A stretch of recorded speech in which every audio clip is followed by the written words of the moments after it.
asalaamaaleykum mbokk internet yi daleen ak jàmm Sen Sport 221. ok suñu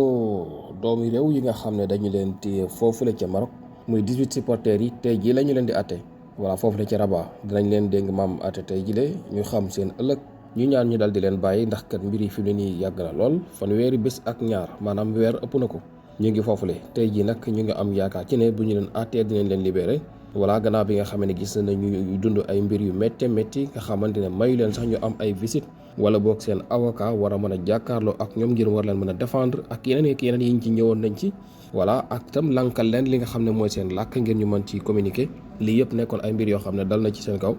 njort dañu ne tey dinañ leen àtte libéré leen voilà mbir moom dinañu ko topp buñ ci amee yeneen xibaar dinañ ci dellu si. voilà dinañu suivre mbir moom comme ni leen ko waxee tey jii la àtte bi leneen li nga xam ne nag xew na biig mooy Habib Beye bi nga xam ne moom itam dal nañ koy tabb mu war a jiite équipe bi di Olympique Marseille mbir ma mujjee naa leer gannaaw bi nga xamee ni Stade Rennais ni ki démb ci bëccëg wala démb ci ngoon mujjoon nañu am déggoo seen digganteeg Habib Beye gannaaw bi nga xamee ni waxtaan nañu voilà ñu mujjee ko licencié maanaam dagg nañu daal seen contrat bi doxoon seen diggante ba tax Habib Beye libre ngir war a mën a dem engagé ak Olympique Marseille fi mu ne nii moom mooy entraîneur bi nga xam ne dina fa nekk ba li nga xam ne mooy juin 2027 maanaam dafa yeggale saison bi waaye itam beneen saison bii di ñëw maanaam at ak genn wàllu kon lay doon moom kooku di Habib Beye ak équipe boobu di Olympique Marseille.